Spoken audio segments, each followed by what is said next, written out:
자, 국내 주식 전문가 각도기님, 해외 주식 전문가 우리 참치 본부장님, 그리고 채권 및 매크로 담당하고 있는 저 박종현 이 3인 3색 각자 도생의 토론 시간이 돌아왔습니다. 박수. 네, 이동훈 본부장님 모시겠습니다. 네. 아이, 그 소개는 시켜주셔야죠. 아니 아까 했잖아요. 예. 카메라만 잠깐 돌아가고 말았어요. 죄송합니다. 어쨌든 저보다 진짜 7월 달에 정말 분위기 좋았죠. 나스닥이 한 달에 12% 올랐고, 네. 그다음에 S&P도 한 9% 올랐고, 다우도 7% 올라서 올해 성적 안 좋아졌던 거 상당 부분 만회하셨을 것 같아요. 좀 부럽다는 느낌을 미국 시장 올라갈 때마다 느꼈는데 어떠셨어요? 사실 뭐 시작할 때만 하더라도 7월 달 상당히 힘들 거다. 지옥이었죠, 지옥. 네, 걱정을 많이들 하셨는데 또 다행스럽게도 네, 많이 회복을 했고 연초 대비로서는 이제는 뭐 저희는 거의 이제 보합 수준까지 왔는데 그래도 사실 미국 시장의 고점이 올해 연초는 아니었잖아요. 작년이죠. 물론 S&P는 올해 연초가 고점이었구나. 네. 나스닥 같은 경우에는 작년 11월 말이었으니까 아직까지 모든 고객분들이 플러스가 아니라서 좀 겸손하게 최선을 다해서 빨리 플러스를 만들려고 노력을 하고 있습니다. 네. 오늘 사실 이제 저희가 몇 주 정도 해보니까 뭐 저희 나름대로는 토론을 하려 했는데 이제 여러분 보시기에 서로의 논리를 끝까지 듣지 않고 중간에 막 이렇게 끊는다는 말씀도 좀 많이 있어가지고 오늘 최대한 각자 논리를 좀 들어보려고 노력은 일단은 해보겠습니다. 저는 개인적으로 좀 자신이 없어요. 없어요? 네. 그냥 하던 대로 하시고. 저는 사실 지난 몇 주 동안 이제 저하고 우리 참치본부장님하고 많이 조금 나름 배틀을 했는데 배틀이요? 사실 무슨 배틀을 했어요? 아니 이제 나름 저희끼리 많이 지금 얘기했는데 각각 응원하시는 분이 생겼어요. 박 박사님 응원합니다. 네. 우리 참치본부장님 응원합니다. 누구 이겨라 지금 이런 아니, 왜 형성되고 이기고 지는 있어요. 거야 도대체? 근데 사실 말씀드리면 저희가 네. 이렇게 사이가 나쁜 사이는 아니에요. 그렇죠. 네네. 그러니까 편하게 얘기할 수 있는 아니 거예요. 사이가 나쁜 걸 떠나서 우리는 솔직히 나중에 뭐 어떤 그 기획을 해서 같이 나가서 뭐 해야 될 것 자, 같은데. 오케이. 자, 바로 잠깐만. 시간 끌지 마. 시간 그러니까 없어. 그래서 제가 이게 왜냐하면 결과론적으로 이제 지난 몇 주 동안 우리 참치본부장님이 주장했던 내용 그리고 제가 주장했던 내용이 사실 시장에서 현실화가 됐어요. 둘 다 이겼어. 네. 사실은 채권 왜냐면 시장도 이겼고 주식 시장도 이겼어. 제가 주고 얘기했던 한국 거는 시장만 망했어. 그러니까 경기 침체에 대한 부분 얘기하면서 결국 이제 저는 채권 금리 하락을 얘기했던 거고 우리 유 본부장님은 그래도 기업의 실적이다 이러면서 결국 나스닥을 12% 정도 띄워놓지 않았습니까? 네네. 그래서 제가 봤을 때는 오늘은 우리 각도기님이 문제야 지금. 너무 문제 왜 문제예요? 좀 구원해 또? 주세요. 우리 지금 이 국내 주시장 어떻게 할 저 거예요? 응원 지금? 제대로 해드릴게요. 제가 정확하게 이대로 좋은가? 이대로 어떻게 지금 하실 예정이십니까 지금? 버티면 이깁니다. 네, 버티면 이깁니다. 네, 곧 옵니다 때가. 너 가격이 네. 저건 있어요. 작년하고 올 초에 IPO 된 그 밸류에이션이 말도 안 되게 높은 밸류에이션, 막 50배, 100배 하던 그 주식들이 들어와서 지수 물타기가 지금 굉장히 많이 됐어요. 2,400, 그러니까 2,400, 2,300, 2,200대까지 왔었는데 지수가 그러면 어디까지 올라갈 거냐 한 게 이번에 별로 의미가 없어 보이는 거예요. 왜냐면 걔네들은 여전히 PER 배수가 50배, 80배, 100배거든요. 그러니까 결국 이번에는 한국 시장 어쩔 수 없이 기업 단에서 저렴한 주식들을 골라내서 잘 선택을 하면 되게 좋을 것이다. 그리고 이번 7월 달하고 오늘까지 나타나는 현상이 뭐냐면 완전히 버려졌던 주식들이 일부 가격 회복을 해요. 오늘 같은 날은 건설주, 조선주들이 좀 회복을 했고, 얼마 전까지는 또 굉장히 많이 빠졌던 업종들이 이렇게 올라왔어요. 그래서 철저하게 가격 논리로 한 달 동안은 또 지수 얘기하네. 별로 의미는 없지만, 2,000 한 5, 600까지는 그런 식으로 접근을 하고, 그 다음에 시장이 갈지 안 갈지 다시 한번 계산을 해봐야 되지 않을까. 그렇게 생각합니다. 저는 숫자를 철저하게 믿고, 숫자에 한해서 투자를 하는 사람인데, 한국 시장에 대해서는 제가 전에도 말씀을 드렸지만 샀다가 팔았다가 하는 거를 좀 많이 하는 편이다라고 얘기를 했죠. 왜냐하면 그만큼 어쩔 수 없잖아요. 신흥국이라는 게 약간 트레이딩이 좀 들어갈 수밖에 없는 상황이 많이 벌어지고 그렇지만 제가 지난주에 여기 왔을 때 말씀을 드렸는지는 모르겠지만 2주 전에 그러니까 그 원화가 1,320원 갔었을 때 그리고 이제 내려오기 시작했었을 때 제가 1,310몇 원에 일정 부분 제가 그러니까 종목 중에서 안 좋아하는 종목이 생겨가지고 그걸 팔고 그게 이제 뭐 상품마다 다 똑같은 건 아니지만 전체 포트폴리오의 한 4% 내지 5% 정도를 팔고 그거를 원화 환산을 했어요. 달러를. 그리고 그걸 가지고 코스피 200을 샀어요. 그러니까 정말 제가 그 연합에 와가지고 전에 한번 한국 시장 샀다 얘기하고 나서 처음입니다. 그러니까 이게 거의 뭐 1년 넘게 걸린 액션이거든요. 근데 제가 그렇게 액션을 취했던 이유가 가장 근본적인 이유 두 가지가 있는데 우선 첫째는 아까 말씀드렸던 달러의 흐름과 원화의 흐름인데 달러는 저는 이제 피크를 쳤다고 봐요. 그러니까 피크라는 게 이제 거의 110 근처까지 갔었잖아요. 네. 그리고 지금 쭉 내려와서 네. 106 밑으로 떨어졌고 그래서 저는 이게 박스권인데 더 빠지자면 뭐 100 이하까지도 떨어질 수 있다고 저는 생각을 하거든요. 그러면 원화도 저는 뭐 1250원까지는 갈 수 있다. 뭐 이 정도 생각하고 있어요. 그 과정에서 저희가 이제 신흥국들 열 몇 개를 들여다보는데 얼마 전까지는 중국의 비중을 되게 얘기를 많이 하다가 요즘에 신흥국 쭉 돌려보면은 1등이 뭐가 올라오는지 아세요? 신흥국이요? 네. 아르헨티나? 아니, 코스피.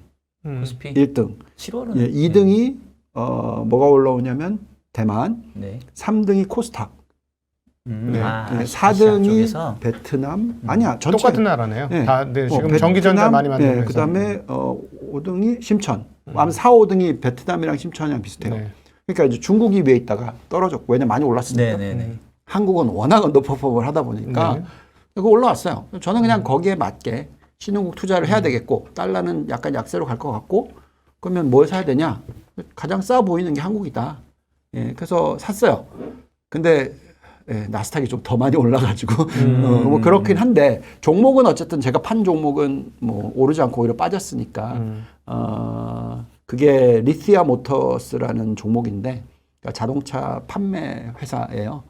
그 종목은 다 털었는데 그것 뭐 계속 빠지더라고요. 요즘에 저기 아시겠지만 미국의 중고차 시장이 좀 약간 이상하거든요. 이상하다는 게 이제 가격이 계속 빠지고 있어요. 그래서 그걸 털었기 때문에 그거를 한국 시장으로 옮겼는데 지금 제법 플러스가 났어요. 환율도 지금 보시면 1,302원까지 떨어졌고 뭐 그다음에 지수도 저희가 코스피 200 산 거 대비해서 지금 한 1.5% 정도 올랐나? 뭐 2% 정도 올랐나? 예. 지금 미국 시장 7월 달에 굉장히 많이 올랐는데 지금 뭐 오를 수 있었죠. 가격이 워낙 많이 떨어졌으니까 이 정도는 반등을 했어야 됐다고 저도 생각을 해요. 네. 그런데 지금부터 고민이 좀 시작되는 것 같은데 네. 사실 베어마켓 랠리라고 하면 이 정도면 충분히 올랐고 물론 이제 개별단에서 실적 좋은 것들은 가겠지만 확실히 그 2분기 이익 성장률이나 이런 걸 따져보면 과거보다는 조금 꺾인 거잖아요. 그거를 그 숫자를 보면서 말씀하시죠. 왜냐면 그냥 막연하게 그럴 수 있다 아니라 숫자가 제가 왜 중요하다고 계속 얘기를 하냐면 실적 발표된 내용을 보고 있으면은 워낙 내용이 많아가지고 죄송합니다. 네. 실적 발표 여기 있다. 예, 이게 실적 발표된 내용이에요. 네. 근데 보시면은 지금 이게 점점 주가 지나갈수록 내용이 좋아지고 있어요. 네. 예, 그러니까 2, 4분기 실적 발표를 지금 전체 기업 중에 56% 발표를 했어요. 네. 그 중에서 지금 73%가 예상치 EPS보다 높게 나왔어요. 네. 첫 주에는 뭐 한 50%, 60% 정도였다가 두째 주에는 이게 한 60%대 초반으로 갔다가 지금 계속 올라가고 있어요. 그다음 매출도 지금 66%, 3분의 2가 좋은 모습이 나오고 있단 말이죠. 여기에 지금 매출 증가율이 지금 지난주에 10.9%에서 12.3% 또 올라갔어. 그다음에 이익 증가율이 지난주 4.7%인데 또 지금 6.0%로 또 올라갔어요. 제가 4.7% 보고 말씀드린 거거든요. 예전에 비해서 이익 증가율 폭이 좀 적어져서 좀 문제 아니냐.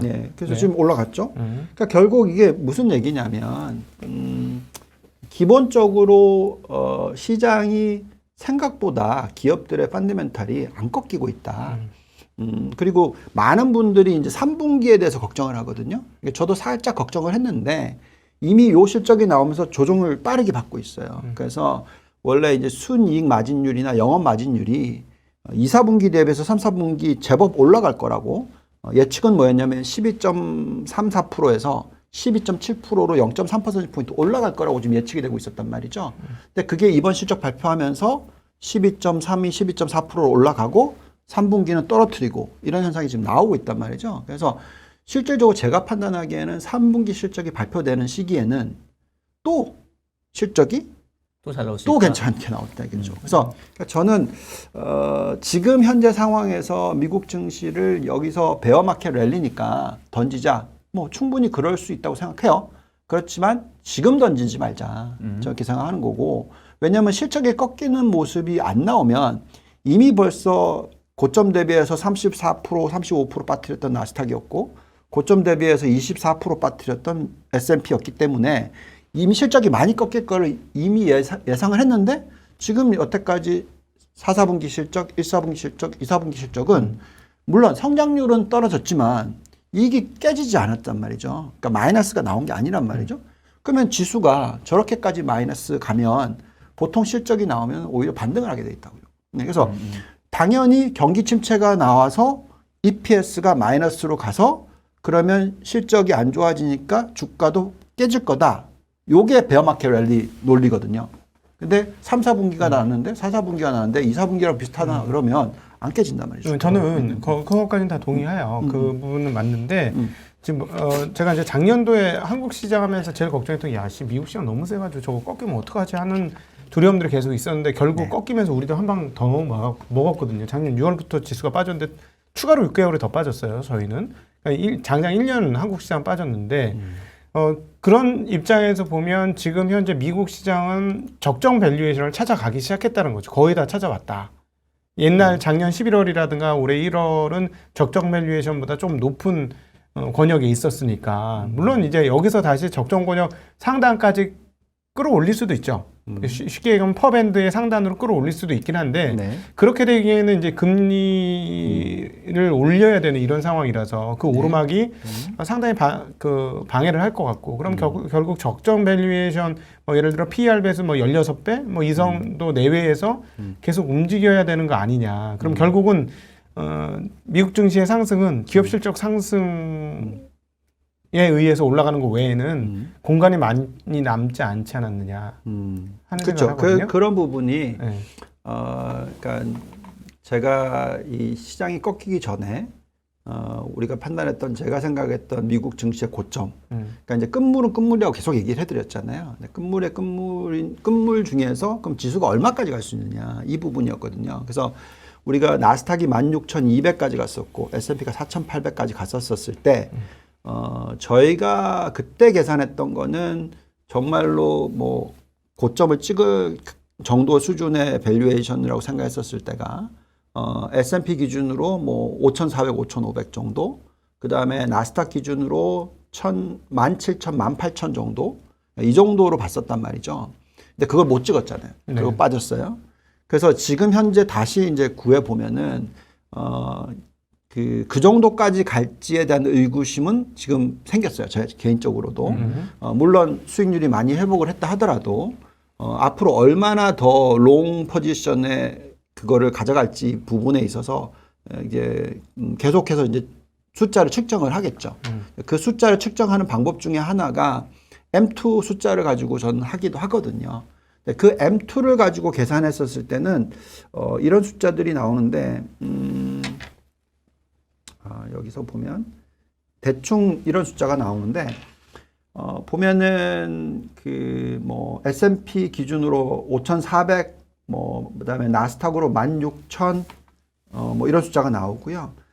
보면은 정말로 낮게 보면은 뭐 S&P 기준으로 4,800 나스닥으로는 뭐 14,000 안 되는 숫자도 나오기도 해요. 근데 대충 이걸 평균적으로 계산해 보면은 전 고점을 살짝 뚫거나 살짝 못 미치는 정도? 요 정도까지는 갈 수 있다라고 저희는 지금 현재는 계산을 하고 있어요. 그래서 지금 각동님께서 말씀하신 대로 추가로 얼마나 더 갈 수 있느냐 하는 부분에 있어서는 저희의 계산상으로는 만약에 헤드앤숄더라고 치면 그래서 전에 뭐 16,000이 16,200이랑 4,800이 고점이었다고 계산한다면 그게 헤드라고 치면 숄더가 제가 생각할 때는 그 헤드보다 살짝 낮지 음. 아주 낮을 거라고 저는 생각을 하질 않아요. 음. 네, 그래서 여기서 추가적으로 얼마나 더 올라갈 수 있을까 하는 부분에 있어서의 퍼센트지로 계산을 하면 여기서 추가적으로 한 20% 정도 올라갈 수 있는 그런 룸은 있다라고 저는 생각을 하거든요. 물론 점점점 거기에 가까워질수록 저희의 포지셔닝이 헤징하는 부분이 생기거나 네. 아니면 뭐 일정 부분 차익 실현하는 게 생기거나 네. 이렇게는 할 거예요. 그렇지만 지금 현재 시점에서는 다 올라왔기 때문에 여기서 포지셔닝을 완전히 바꾸자. 이렇게는 저희는 아직 판단하지 않고 있다는 거죠. 네. 그래서 또 제가 딴지를 좀 걸어야 네네네네. 역시 방송이 좀 긴장감이 생길 테니까 지금 이제 오랜만에 또 우리 본부장님께서 저 모델을 또 보여주셨단 말이에요. 네. 근데 이제 사실 차트 보면 뭐 제가 차트 장인은 아니니까 근데 공교롭게도 딱 다우랑 나스닥 S&P가 120일 이동평균선에 사실 거의 다 왔더라고요. 그러니까 우리가 흔히 말하는 120일 이동평균선은 경기선이라고 얘기를 하잖아요. 네. 그러니까 그동안 한 고점 대비 20-30% 빠졌다가 바닥에서 10% 15% 올라온 거는 뭐 흔히 말하는 테크니컬 리바운드 뭐 이런 건 얼마든지 수긍할 수 있는데 네. 120일 이평선을 뚫고 지금 말씀하신 20%가 올라간다고 한다면 이제 그보다 훨씬 더 많이 올라가는 거거든요. 네. 이제 그 부분에 대해서는 조금 뭔가 우리가 우려할 부분이 있지 않을까 싶은데 네. 첫 번째로 여쭤보고 싶은 게 네. 2부에서도 잠깐 얘기를 했습니다만은 7월 달에 시장의 가장 큰 반전이 결국은 그 통화정책의 피봇 연준의 통화정책 스탠스가 긴축에서 완화 스탠스로 바뀌는 거 아니냐라는 기대감이 좀 일부 작용한 것 같은데 바뀌지는 않았죠. 바뀌진 않았죠. 네, 그렇죠. 그렇게 생각하시나요? 예. 오케이. 그러면 지금 바뀌지 않은 상태고 9월부터는 양적 긴축이라고 하는 지금은 유동성이 사실상 흡수되지 않고 여전히 많은 상태에서 심리적으로만 위축됐다가 잠깐 쫄아서 도망갔다가 여전히 유동성이 많으니까 다시 어딘가로 좀 들어갔던 것 같은데 네. 진짜로 9월부터 유동성이 흡수되는 그런 단계로 넘어간다고 하면 그 유동성이 흡수가 되고 있죠 이미. 아 근데 지금 규모가 그 앞서 그 지금은- 자료에도 있으셨습니다만 연준의 총자산 줄어드는 거 보면 굉장히 느리게 줄어들잖아요. 그러니까 그거는 이제 양적 네. 긴축 얘기를 하는 거고요. 네네. 네. M2 증가율이 지금 4.8%까지 떨어졌어요. 네. 그거는 상당히 많이 빠진 거죠. 네. 예. 그러니까 그래서- 지금 그러니까 아까 말씀한 연준의 총자산 규모가 이제 9월부터는 공격적으로 600억, 300억 이렇게 600억, 350억인가요? 600억, 350억, 950억 950. 예. 근데 이제 M2라는 거는 사실은 결국은 신용값이 들어가 있으니까 어떻게 본원 통화 개념으로 봤었을 때는 마찬가지로 4%대죠. 9월 달부터는 확실하게 이제 유동성이 빠지기 시작한단 말이에요. 플러스가 아니라 마이너스로 갈 수 있다는 거죠. M5와 M1이 마이너스로 갈 수 있다고요? 아니 M1이 아니라 본원 통화가 M1, M1이 아니라. 아니 그러니까 기본적으로 중앙은행이 풀어놓은 유동성이 그동안에 시중은행에 가 있잖아요. 근데 이제 그 돈을 이제는 환수하게 되니까 우리가 느꼈던 유동성의 양이 콸콸콸 쏟아졌던 것이 이제 잠궜던 게 테이퍼링이고 결국은 양적 긴축이라고 하는 거는 수조에서 이제 물 빼는 거잖아요. 그 흐름이 9월부터 이제 본격화되는데 과연 그런 상태에서도 지금 이미 시장 자체가 저점 대비 충분히 올라온 상황, 이 상황에서 9월 되면 이제 유동성 흡수까지 이루어지는데 지금 본부장님 말씀하신 것처럼 여기서 업사이드가 20% 정도 있다 하더라도 이거를 지금 단반에 갈 수 있겠냐? 지금 말씀하시는 거는 단반이라고 얘기 안 했어요, 제가. 네. 줄이 내년 초까지. 일단은 올라오는 대로 조금씩 현금화 비율 얘기는 조금 아까 하셨고. 근데 지금 말씀하시는 네. 거는 지금 이 기본적인 미 연준의 대차 대조표만 놓고 양적 축소와 양적 옛날엔 테이퍼링 그다음에 이제 양적 축소만 가지고 얘기를 하시는 거잖아요. 근데 지금 뭐 이코노미스트니까 당연히 보시고 계시잖아요. 지금 역대 최고로 금리를 올린 속도가 빨라졌어요. 그죠? 그거는 이미 벌써 유동성 회수를 엄청나게 했다라는 거죠, 사실은. 그래서 지금 M2 증가율이든 M5 증가율이든 M1 증가율이든 중국을 제외하고는 전 세계가 다 거의 뭐 지금 뭐 4%, 5%뭐 이런 수준까지 떨어져 있는 건데 그거는 이미 그게 그렇기 때문에 시장이 올해 상반기가 그렇게 안 좋았던 거 아니겠어요? 네. 아니 그렇게 따지면 그러면 지금 기준금리를 인상하기만 했는데도 시장이 그 정도 쇼크를 받았는데 여기서 실질적으로 유동성까지 환수하는 조치를 하게 되면 그럼 오히려 시장 입장에서는 더 큰 악재로 받아들일 수 있는 거 아니에요? 그러니까 양적 축소를 하는 규모가 네. 얼마나 빨라지느냐의 개념이잖아요. 네. 네. 그래서 지금 현재 시점에서는 미 연준이 어떻게 하느냐가 중요한 거죠. 예. 지금 현재 여태까지 발표했던 거에 대비해서 금리를 올린 속도가 훨씬 빨라졌었잖아요. 그러면 또 마찬가지로 지금 경기 침체 얘기를 계속하고 계시니까 그렇게 되면 양적 축소의 규모가 생각보다 더디게 줄어들 수도 있죠. 그러니까 그거는 변하는 무빙 타겟인데 아니, 그게- 모든 부분을 다 마이너스적으로만 볼 수는 없는 거죠. 아니 근데 네. 950억 달러씩 줄어들면 그건 분명히 시장에 영향이 있지 않겠어요? 영향이 있겠죠. 네. 근데 지금 현재 시점에서는 전 이렇게 생각해요. 그렇게 되면 결국 금리가 지금 2.6%, 2.7%까지 떨어진 거는 너무 많이 떨어졌다. 그죠? 그러면 양쪽 축소가 그 정도 사이즈가 일어나면 금리 또 올리겠죠. 그러니까 오르겠죠. 그거를 지금 미 연준이 컨트롤 하려고 할 거라는 얘기죠. 그거를 컨트롤하는 방향 자체가 시장이 감당 가능할 수 있느냐 없느냐의 수준을 얘기를 하는 거거든요. 네. 근데 제가 지난주에 와서도 말씀드렸던 내용은 미 연준이 그렇게 컨트롤을 했었을 때 미국 경제가 버틸 수 있는 수준의 10년 국채 금리 수준이 어디냐라고 저는 생각할 때 그게 3.25에서 3.5% 수준까지는 버틸 수 있다고 생각한다고 계속 말씀을 드렸죠. 네. 그렇다면 지금 긴축의 속도를 빠르게 해서 긴축의 속도라는 게 양적 축소를 더 많이 해서 금리가 2.6%에서 3.25%까지 올라가는 걸 갖다가 용인하게 된다. 그러면 그 정도까지 괜찮을까 생각하는데 그게 더 많이 줄여서 그죠? 그게 3.25를 뚫고 올라가고 3.5를 뚫고 올라가고 4%까지 올라가고 이 시나리오가 나온다. 그러면 당연히 시장은 더 깨질 거라고 생각을 하죠.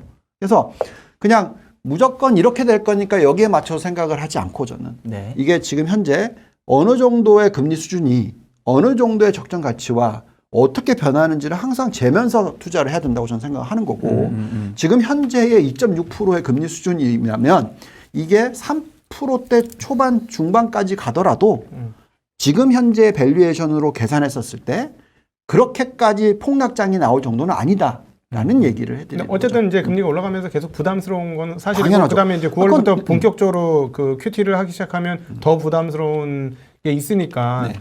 사실은 올해장 이 정도 올랐는데 계속 고고 올해장이 하기는 어떻게 이 정도 올랐어요? 올해장이 얼마나 지금 빠져 있는데 아니, 최근에 바닥에서부터 그러니까, 가네요. 그러니까 자꾸 그러니까 항상 그러니까 제가 말하는 거는 모든 것은 상대적이라는 거잖아요. 네. 네. 네.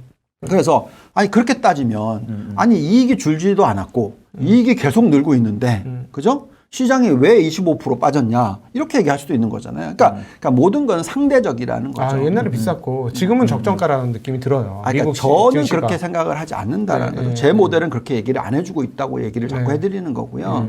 그러니까 저는 미국 시장이 비싸다고 생각하지 않아요. 네, 계속 말씀을 드리지만 네. 과거의 닷컴 버블과 비교했었을 때 과거에 2007년, 2008년과 비교했었을 때 우리가 피크를 쳤던 시기가 그때의 고점하고 저희 계산상으로는 비교가 안 될 정도로 낮은 수준에서 고점을 쳤다고 저는 생각을 이번에? 한단 말이죠. 이번에? 이번에 네. 저는 그렇게 근데 생각합니다. 왜 우리 그때 반성을 했습니다만 우리가 그 크립토 시장에 대한 개념이 없었다. 그거를 자산 시장에 연결해서 생각을 해야 된다. 뭐 그런 반성문도 한번 써봤는데 네. 자 여기서 다시 우리 박종현 박사님, 난 이해가 안 되는 게 채권 시장은 지금 도대체 정말 연말까지 3.25% 정도까지 3% 이상까지 금리를 올린다는 생각을 안 하는 거예요. 그러니까 아까 저도 아까 그 부분에 대해서 네. 요거는 그러니까 국고채 10년짜리가 2.6인 거는 저는 수긍하지만 네. 국고채 2년짜리가 2.9인 거는 이거는 좀 과한 게 아니라는 생각을 한다는 거예요. 아까 우리 오건영 부부장도 얘기했지만 오건영 부부장은 참고로 국고채 2년짜리니까 만기를 2년 정도 봐서 뭐 올해 연말 아니라 내년 연말까지 봐서 기준금리가 연말까지 3.5 갔다가 내년 3월부터 떨어질 거기 때문에 그래서 그냥 2.9에 미리 가 있다라고 이제 네. 얘기를 하셨는데 네. 제가 제 경험으로 봤었을 때는 2년짜리 금리는 그렇게 움직이지 않거든요. 네. 그러니까 10년짜리 지표 금리는 그렇게 움직여요. 금리가 올라갔다가 떨어질 것 같으면 올라가는 거 반응 안 하고 어차피 떨어질 거야라는 걸 반응하는데 네. 2년짜리 단기 금리는 실질적으로 기준금리와 거의 그냥 비슷하게 간다고 보시면 네. 됩니다. 네. 그 얘기인즉슨 최근에 미국채 2년짜리조차도 2.9에 왔다는 얘기는 결국 연말에 미국 기준금리가 3.25에서 3.5까지 못 가는 간다. 거 아니야 그러니까. 라는 거에 대한 그 배팅을 좀 네. 하고 있다고 보고요. 그래서 사실은 이제 제가 아까 유 부부장한테도 여쭤봤던 게 7월 달이 결국은 주식과 채권, 그러니까 특히나 미국 주식과 국내 채권이 랠리를 보였는데 저는 사실은 주식이나 채권이 조금 오버한 게 아닌가. 왜냐하면 아까 얘기했던 것처럼 연준의 스탠스가 크게 바뀐 게 그렇지. 아닌데 듣고 싶은 것만 들었던 게 아닌가 싶고 오히려 시장이 이런 식으로 반응해버리면 연준 입장에서는 그렇지. 더 세게 그냥 밀어붙일 수 있지. 아닌데? 네. 우리 그 정도 바뀐 거 그렇지. 아닌데? 그래서 아니 여기서 중요한 포인트가 뭐냐면 투자자들이 듣고 계시니까 지금 금융회사들에서 채권 판다고 난리예요. 채권 내놓으면 바로바로 다 맞아요, 팔리고 있어요. 근데 여기서 우리 박 박사님 잘 해주셔야 합니다. 왜냐하면 신났지. 채권 해야 돼. 이제 팔 것도 없었고 채권 팔아야 돼 해서 팔았는데 갑자기 채권 가격이 쫙 올라버린 거 아니에요. 지금 한 달 동안에. 네. 그러니까 너무 신난 거죠. 그러니까 채권을 계속 팔아야 돼. 지금 이런 분위기란 말이죠. 근데 지금 말씀해 주신 거에 의하면 또 그리고 조금 9월 달부터 QT가 있다는 거를 감안해 보면 요번 단기 랠리는 채권 단기 랠리는 조금 조심해야 되는 거 아닌가. 채권 투자자분들 한국조차도 네네. 미국은 그렇고 한국조차도 그렇지 않느냐 하는 생각이 좀 들거든요. 제 입장에서는. 결국은 좀 약간 채권을 어쨌든 우리 각덕이님은 마음에 안 드는 거야 지금. 아니 너무 많이 올랐어. 솔직히 말씀드리지만 너무 많이 저도 올랐어. 마음에 안 들어요. 네. 왜냐면 채권이 저는 너무 비싸다고 생각을 해요. 이 정도의 전 세계 부채 비율에 네. 이 정도로 많이 뿌려놨는데 금리가 어떻게 저렇게 인플레이션이 지금 몇 프로인데 이거 참 진짜 자기 시장 너무 좋아하시는 분들 맞다. 아니에요. 시계 풀고 하세요. 아니 왜요? 시계 풀으시려고 아니 그 설명을 해주세요. 제가 원래 처음에 시작이 네. 금융업종을 분석하는 사람의 입장에서 당연히 채권 금리도 보죠. 그래서 제가 주식에 대한 모델링, 뭐 자산 배분 모델링을 하지만 채권 시장에 대한 모델링은 어느 시점, 그러니까 정확하게 기억이 안 나지만 제가 리서치 센터장을 할 때 어느 시점부터 모델링이 안 돼. 맞아. 네. 이게 그래서 여기서 한마디 더 이양 물어본 거. 나는 아무리 생각해도 채권 시장이 40년 강세장에 취해 있는 거 아니냐. 지울 수가 없어. 뭐야. 그리고 또 하나 뭐야. 자기들이 지금 전지전능하다고 생각하고 있는 게 아닌가.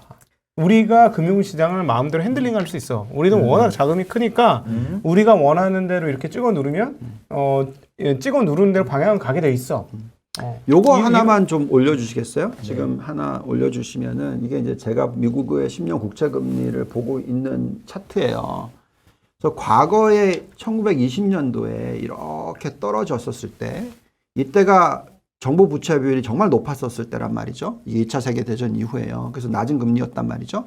근데 이 떨어지는 속도가 좀 천천히 떨어졌잖아요. 그래서 옆으로 기는 구간이 나왔고요. 그리고 올라갈 때도 올라가는 폭을 보시면은 천천히 올라가요, 처음에는. 그리고 굉장히 가파르게 올랐잖아요. 근데 1980년대 이후부터 보시면은 이 속도가 엄청나게 빠르게 내려왔어요. 그죠? 이렇게 빠르게 내려왔고 이제는 올라가서 박스권이 나온다면 저는 나중에 올라갈 때는 정말 세게 올라갈 거라 생각하거든요. 개인적으로는 저는 그렇게 생각합니다. 그렇기 때문에 제 입장에서는 저는 채권을 투자를 하는 게 상당히 전 두려워요. 오히려. 알겠습니다. 제가 답변을 좀 잘해야 될 것 같은데 네. 일단은 지금 증권사나 다른 쪽에서 세일즈를 하는 채권은 금리가 그렇게 많이 안 떨어졌습니다. 왜냐하면 최근에 사실 금리가 하락한 거는 주로 국고채 위주로. 네네네. 그리고 뭐 10년 이하의 트레이딩이 가능한 구간으로 금리가 많이 하락을 했어요. 그래서 사실은 이 구간들은 저는 좀 과한 부분이 있다고 생각을 합니다. 네. 그래서 저는 이제 그게 채권도 마찬가지고 사실 미국 주식도 좀 7월 달에 반응이 과했다. 그 이유는 똑같고요. 그 연준의 피봇에 대해서 우리가 너무 듣고 싶은 말만 들었던 게 아닌가라는 생각을 좀 하는 거고. 그러면 지금 채권 사면 위험하냐? 지금 아까 차트 보여주시면서 오히려 채권 사는 게 두렵다 정도 말씀하셨는데 그 정도는 아닌 게 지금 대체적으로 세일되고 있는 채권들이 흔히 말하는 크레딧 채권들인데 이 크레딧 채권하고 이 국채 간의 금리 스프레드 우리가 이른바 신용 스프레드라고 하는 게 거의 지금 역대 최대 수준까지 지난 사이클의 고점 수준까지 올라왔어요. 네. 벌어졌다는 얘기죠. 그렇기 때문에 지금 예를 들면 한전 채권 있잖아요. 뭐 한전 우리나라에서 사실은 망할 리는 없을 거 아닙니까? 물론 재무 상태는 여전히 안 좋지만 이런 채권들이 거의 4% 육박한 금리를 보여주고 있단 말이에요. 이런 채권들이 제가 봤을 때는 지금 수준에서 매력이 있죠. 그리고 뭐 흔히 말하는 보험회사의 후순위 채권들 은행의 뭐 신종자본증권 이런 네. 채권들이 4%대 5%대 4%를 보여주고 중반 있어요. 나오죠. 네. 그러면 뭐 물론 이제 기대 수익률 차원에서는 좀 다를 수도 있겠지만 그 동안에는 사실은 물가 상승률 내지는 뭐 향후에 뭐 기대값 어떤 투자 대안 이런 거 감안해 보면 채권을 쳐다도 안 봤었다고 한다면 네. 지금 4, 5%대 수준에 올라온 이런 정도의 우량한 채권들은 저는 충분히 투자할 메리트는 있다고 봅니다. 오케이. 그거는 투자 성향에 따라서. 네. 그래서 지금 시장이 최근에 금리가 많이 빠졌다고 해서 야 채권 쳐다보면 안 돼. 너무 과한 거 아닙니까라고 하는 거는 트레이딩이 가능한 국채는 뭐 충분한다. 그렇지만 지금 판매되고 네. 있는 네, 네. 크레딧 채권 오케이. 아니다. 오케이. 이거 하나 드리고 잠깐 싶다고 정리 한번 해드릴게요. 일반인들을 정리해야죠, 위해서 이거. 그 지금 말씀하신 대로 그 일반 소매 채권을 판매하는 거는 중간 중간에 가격이 변하더라도 끝까지 갖고 있으면 정해진 금리를 끝까지 받아요. 그다음에 마지막에 원금을 받고 그러니까 지금 정해진 금리 3에서 뭐 4, 5 이 상황들이 만족하신 분들은 그냥 가면 되고요. 네. 반면 이걸 주식시장 ETF 같은 걸로 트레이딩 하실 분들 입장에서는 가격 변동이 나타날 수 있으니 이건 그러니. 가격 변동에 노출될 수 있으니 그 부분은 조심하라는 말씀을 맞아, 지금 맞아. 하신 겁니다. 네, 맞습니다. 예, 맞죠? 자, 네. 그럼 제가 이제 공격을 들어가도록 하겠습니다. 제가 수세에 놀렸으니까. 공격이요? 네. 네. 예. 아니, 이거 부장님, 전 아까 사실은 미국 주식이 미국 금리가 10년짜리가 3.5에서 2.6까지 떨어지지 않았다면 네. 저는 미국 나스닥도 그렇게 오르지 못했을 거라고 생각하거든요.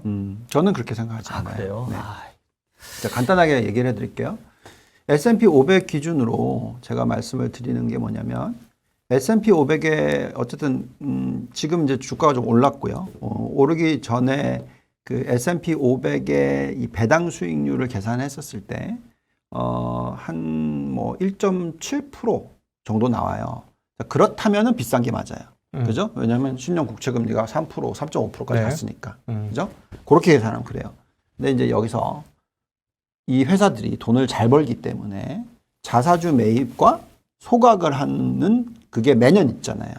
그거를 더했었을 때 주가가 가장 많이 떨어졌을 때 얼마까지 나왔냐면요. 4.5%가 나왔어요. 네. 예. 그러니 그죠? 지금 국채 금리가 그때 3.5%까지 갔었다 하더라도 저는 이걸 산다는 거죠. S&P 500의 대형주를. 그리고 지금 금리가 떨어졌어요. 그죠? 2.6%까지 떨어졌어.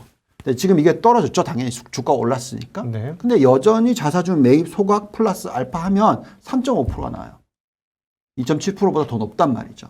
그래서 저는 아직까지도 S&P 500의 주식을 사는 게 국고채, 그러니까 왜냐하면 S&P 500이 망할 리는 저는 없다고 생각하거든요. 뭐 거의 대부분이 평균 값으로 하면. 그런데 그렇기 그거는 채권 금리는 계속해서 단기적으로 바뀌는데 그 기준은 그럼 너무 빨리 바뀌어야 되는 거 아닙니까? 예를 들어 다시 연말 기준을 향해 가서 10년물이 지금은 이렇지만 다시 한 3.2, 3.3으로 가면 그게 이제 S&P하고 거의 붙는 거잖아요, 수익률이. 그럼 그때는 어떻게 해요? 그러니까 그 붙는 것까지는 용인을 하는 거죠. 제가 말씀드리는 거는 네. 또 말씀을 드리지만 네. 그리고 아까도 말씀드렸지만 3.25에서 3.5 정도까지를 맥시멈으로 저는 본다. 10년 국채 금리를. 그렇죠? 지금 현재의 S&P 500 기준으로 놓고 봤었을 때 피크 쳤던 게 거의 4.5%인데 지금 떨어져서 뭐 3.5, 자 다시 계산해 봐야 돼요. 근데 뭐 사실 S&P가 지금 바닥 대비해서 올라온 퍼센티지로 계산하면 한 10몇 %밖에 안 올랐어요. 네. 그죠? 그러면 예를 들어 4.5가 10% 반대로 역산을 하면 이제 4% 정도 떨어졌을 거 아니에요. 아직까지 높다 이거죠. 그래서 또 말씀을 드리지만 이거 상대적이라고. 그러니까 모든 부분은 계속 저는 상대적으로 비교를 하면서 판단을 할 거고 그리고 여기서 또 더 나아가서 종목마다 다 틀리다는 얘기죠. 그거는 뭐 당연하죠. 예. 네. 그래서 저희는 물론 채권을 투자를 해서 안전하게 연간 수익률 3%를 내겠다. 그건 돈 많은 사람들의 얘기고 엄청 돈 많은 사람들의 얘기고 그죠? 예, 재산이 100억씩 돼가지고 3%만 나면 3억 정도의 연간 수익이 나서 세금 떼더라도 1년에 1억 몇천이 나오는 사람들의 입장에서는 그거 사야죠. 그죠? 근데 그게 아니고 투자자들의 입장에서 그런 100억을 들고 있는 사람이 몇 명이나 되겠어요. 그죠? 네. 아니 근데 맞는데 그러니까 항상 제가 얘기하는 거는 물론 이제 우리는 항상 투자를 해야 되지만 쉬는 것도 투자라고 그렇죠. 저는 리스크 생각을 관리도 하고 해야 되고. 나아가야 될 때와 물러나야 될 때도 중요하다고 보는데 사실 7월 시장은 나아갈 수 있는 빌미를 분명히 통화 정책이 약간 희망을 줬고 또 금리가 빠지다 보니까 미국 시장도 상당히 크게 화답했던 것 같은데 제가 이제 아까 여쭤봤던 거는 지금부터는 뭐 8월까지는 이어진다 하더라도 9월에 가까워지면 가까워질수록 다시 또 시장은 조금 뭔가 좀 보수적인 입장 올리니까 그거에 대한 좀 준비를 좀 해야 되는 게 아닌가라는 그런 저는 생각이 지금은 드는데. 안 하겠다고 말씀을 드리는 거고요. 하셨잖아요. 한국 주식을 좀 넘기셨잖아요. 그거 하신 거예요. 제가 보기에는. 뭐 4, 5%한 거고. 그럼 그거 한 거죠. 한국 시장 사는 떨어져- 게 떨어져- 아니 그냥 떨이 시장. 종목을 던진 거죠. 떨이 시장으로 오신 거예요. 떨이 시장. 비싼 시장에서 덜이가 아니고 더티가 아니고 떨이 시장으로 오신 거예요. 네. 저는 근데 개별 종목으로 들어가잖아요. 음. 한국 주식보다 살 게 정말 많아요, 미국은. 미국도 개발. 그건 한국 주식도 많아요. 개별 주식 똑같은 거죠. 네. 그래서 근데 훨씬 더 리스크가 전 적다고 생각을 하는 부분들이 있으니까 거의 80% 이상을 미국에 투자를 하고 있겠죠. 짜증나. 상법 개정 가자. 상법 개정 국내 주식 상법 개정 해야 이런 얘기 안 듣지. 그렇지 않습니까? 네. 그런가요? 근데 이제 아까 박 profesor님이 말씀하셨던 부분에 있어서 네. 제가 약간의 반론을 좀 하자면 저는 이렇게 생각합니다. 짧게 해주셔야 됩니다. 예. 시간이 지금 없다네요. 또. 그래요? 네. 저는 주식 계속 들고 가야 된다는 사람이에요. 기본적으로. 왜냐하면 S&P가 지난 50년 내내 그죠? 그냥 어쨌든 중간에 뭐 멈추든 간에 그냥 쭉 들고 있었어야지 연평균 12%가 났다는 거죠, 복리로. 아유, 그거는 저도 예. 100% 동감하는데 사실 그러면 이제 우리가 뭐 방송에서 할 얘기가 없지. 그냥 맨날 사세요라는 얘기니까. 그러니까 그나마 제가 이제 말씀드리는 우리가 얘기하는 거는 그냥 그 정도로 네. 개인 투자자들이 그거를 샀다 팔았다 할 수 있는 능력이 있냐는 거죠, 제 말씀. 그거는 전문 투자자도 없어요. 타이밍 전문 투자자는 뭐 잘 맞추나? 타이밍을 네. 맞추지 못한다고 이미 네. 피럴 린치가 얘기했고 모든 사람들이 다 얘기를 해요. 네. 정확하게 막 힘들잖아요. 예, 네. 뭐 시장의 방향과 타이밍은 신의 영역이고 이제 다만 이제 제가 얘기하는 거는 자산 배분이라 함은 네. 결국은 비중 조절이라는 게 있으니까 그리고 네. 어느 때 어떤 걸 좀 더 사면 좋겠다라는 네. 거니까 오늘 오늘 지금 박사님 여쭤보겠습니다. 말씀하시는 거는 그냥 아예 다 팔고 그냥 현금을 들고 있자. 아니죠. 그건 아닌 그러면 아닌 것 같아요. 지금은 저는 그러니까 지금 주식도 고평가, 예. 채권도 고평가라고 얘기하셨잖아요. 저는 요즘에 리츠를 밀고 있습니다. 리츠요? 리츠 주가 네. 많이 빠졌어요. 국내 리츠. 국내 리츠 말씀하시죠. 네. 국내 리츠. 국내. 국내 리츠는 많이 빠졌어요. 예. 미국 리츠는 미국 리츠 모르겠고. 아니에요. 저는 저는 그렇다고 하면 국내 리츠는 정말 많이 이거 빠졌어요. 시청자분들이 꼭 이해하셔야 됩니다. 이거. 네. 예, 미국 리츠는 지금 투자하시면 안 돼요. 네. 저는 지금 오늘 여러분들 들으신 것 중에 굉장히 중요한 포인트가 하나 있는데요.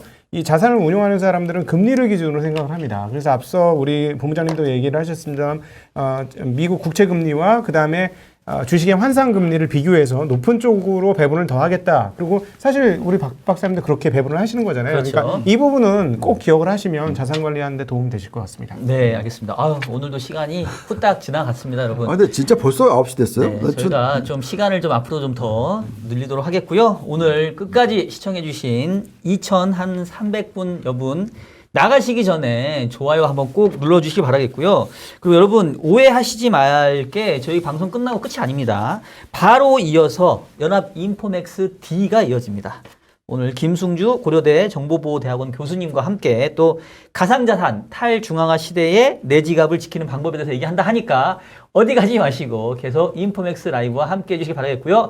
저희 세 사람은 다음 주 월요일에 돌아오도록 하겠습니다. 귀엽게 인사할게요. 여러분 안녕. 안녕.